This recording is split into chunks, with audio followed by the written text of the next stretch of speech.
Saya Sinti Rompas masih menemani Anda di Kompas Petang. Saudara, Bribtu Muhammad Karisma Anugrah, pelaku penembakan warga Gunung Kidul, ditetapkan sebagai tersangka. Bribtu Karisma akan diproses secara pidana umum dan sanksi internal Polri. Bribtu Muhammad Karisma Anugrah merupakan polisi yang bertugas di Polsek Giri Subo, Gunung Kidul, Yogyakarta. Ia ditetapkan sebagai tersangka atas tewasnya Aldi Aprianto. Tersangka yang saat itu mengamankan kericuhan konser musik tak sengaja menembakkan senjata yang dibawanya.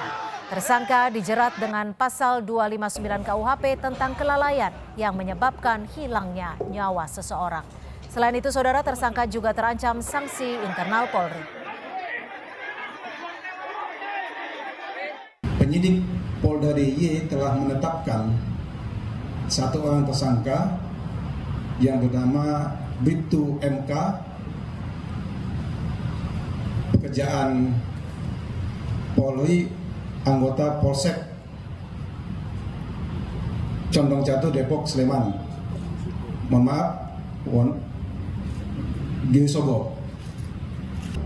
Saat ini kami masih melakukan pemeriksaan terhadap tersangka.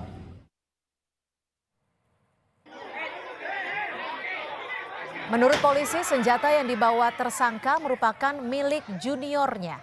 Saat ingin meredam kericuhan, tersangka meminta senjata api laras panjang sebelum akhirnya naik ke atas panggung.